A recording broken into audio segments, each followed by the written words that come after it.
وہ اشتعال کی باتوں پر مشتل نہ ہو، غصے کی باتوں پر تیش میں نہ آ جائیں، غصے میں نہ آ جائیں، بھڑکنے نہ لگ پڑیں۔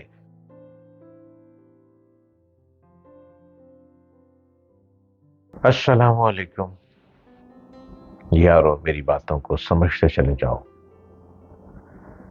خواہش میری یہ ہے کہ ہم سب اچھے انسان کہلائیں، اپنے ملک کو، اپنے پیارے وطن کو اتنی بلندی پہ لے جائیں کہ ہمارے ملک سے غربت ختم ہو جائے۔ جب کبھی سڑک پہ چلتے ہوئے غربت کو دیکھتا ہوں نا تو آنکھیں بھیگ جاتی ہیں۔ جب کسی کو ننگے پیر چلتے دیکھتا ہوں تو پلکیں ٹپ ٹپ ٹپ ٹپکنے لگتی ہیں۔ جب کسی کے رونے کی آواز میرے کانوں کو چھوتی ہے تو میرے دل کی دھڑکن اتنی تیز ہوتی ہے، پھر میں چیختا ہوں، خدا را کب میرے وطن سے غربت ختم ہوگی، کب میرے وطن میں سکون آئے گا۔ آپ، میں، ہم سب مل کر اگر چاہیں، کوشش کریں تو ہم اپنے وطن کی آنکھوں کے آنسو کو پہنچ سکتے ہیں۔ میرے چینل کو سبسکرائب کیجئے، ڈاکٹر جلیل اسلم آفیشل، اور میں ہر روز ایک نئے کانٹینٹ کے ساتھ آپ کے دروازے پہ بیل کرتا ہوں۔ سڑک پر دو آدمیوں کا جھگڑا ہو یا میدان جنگ میں دو قوموں کا ٹکراؤ، اس قسم کی تمام چیزیں ہمیشہ ذہن میں شروع ہوتی ہیں۔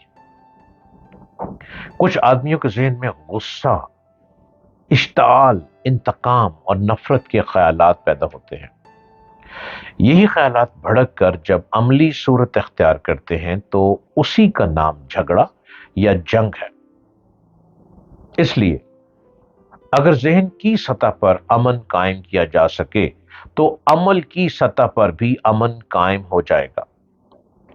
آدمی کے ذہن میں منفی خیالات ہمیشہ رد عمل کے طور پر پیدا ہوتے ہیں۔ کسی آدمی نے سخت بات کہہ دی تو آپ کو غصہ آ گیا، کسی سے ناخوشگوار تجربہ ہوا تو آپ غصے میں مشتعل ہو گئے، آپ طیش میں آ گئے، کسی نے آپ کے وقار کو مجروح کیا تو آپ کے اندر انتقام کی آگ بھڑک اٹھی۔ یہی سب چیزیں جو ابتدا میں ذہن کے اندر پیدا ہوتی ہیں وہی باہر آ کر جنگ اور فساد برپا کرنے کا سبب بنتی ہیں۔ ایسی حالت میں انفرادی لڑائی اور قومی جنگ دونوں کو روکنے کا واحد مؤثر طریقہ یہ ہے کہ لوگوں کے ذہنوں کی تربیت کی جائے۔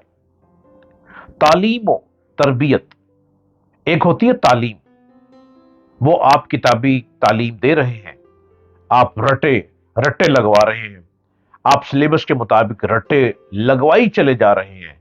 ایک ہوتی ہے تربیت، تعلیم و تربیت کے ساتھ تربیت بھی دی جائے، لوگوں کے اندر وہ مزاج بنایا جائے جس کو مذہب میں صبر کہا جاتا ہے۔ یہ مقصد اس طرح حاصل ہوگا جب کہ لوگوں کی منفی سوچ کو ختم کیا جائے گا اور ان کے اندر مثبت سوچ پیدا کی جائے، لوگوں کے اندر یہ مزاج بنایا جائے کہ وہ اشتعال کی باتوں پر مشتعل نہ ہو، غصے کی باتوں پر طیش میں نہ آ جائیں، غصے میں نہ آ جائیں، بھڑکنے نہ لگ پڑیں۔ کوئی آپ کو بھڑکا دے تو بھڑکنے کی باتوں پر غصے میں نہ آئیں۔ ناخوشگوار چیزوں میں الجھنے کی بجائے ان سے محبت سے عرض کریں، وہ نفرت کے جواب میں محبت کرنا سیکھیں، وہ ٹھنڈی سوچ کے تحت فیصلہ کریں، نہ کہ جذباتی ابال کے تحت۔ ذہن کی اصطلاح عمل کی اصطلاح ہے، اور ذہن کی تعمیر زندگی کی تعمیر۔ اب یہ سب کچھ کہاں سے آئے گا؟ تعلیم و تربیت سے۔ جتنی اچھی تعلیم دی جائے گی، جتنی اچھی تربیت کی جائے گی، جتنا اچھا عقل دی جائے گی، اتنی اچھی تعلیم و تربیت ہوگی۔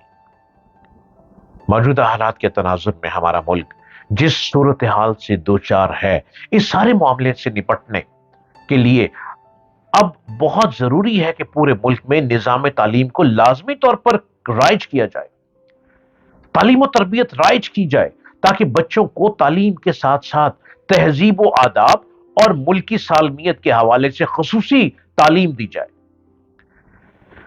ہمیں بچوں کو تعلیم کے ساتھ تہذیب سکھانے کی بھی ضرورت ہے۔ تعلیمی اداروں میں طلباء کا رجحان صرف اور صرف اچھے نمبر لانے پر ہوتا ہے۔ جیسے جیسے وہ آگے کی جانب بڑھتے جاتے ہیں، پچھلی باتوں کو بھول کر آگے نئے خیالات اور جدت پسندی کو اپنا لیتے ہیں۔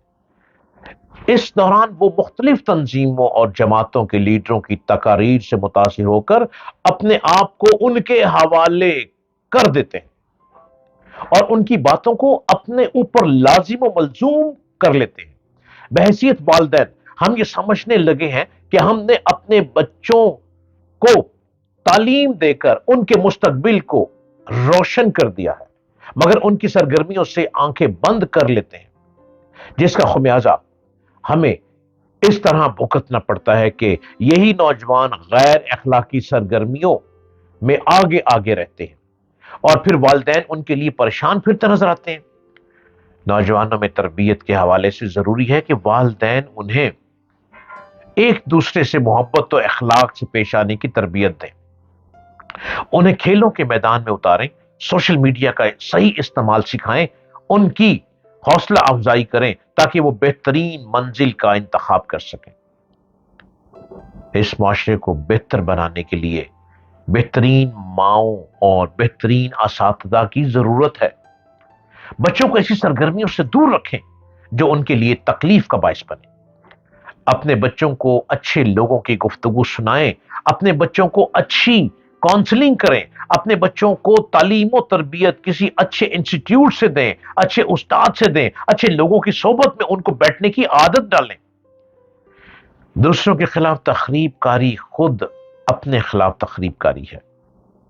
کوئی شخص تخریب کاری کا طریقہ اختیار کرنے کے بعد اس کے برے نتیجے سے اپنے آپ کو نہیں بچا سکتا، خواہ اس کو دنیا کی سب سے بڑی طاقت کی حیثیت حاصل ہو اور خواہ اس نے اپنا تخریبی منصوبہ اعلیٰ ترین سائنسی سطح پر کیوں نہ بنایا ہو۔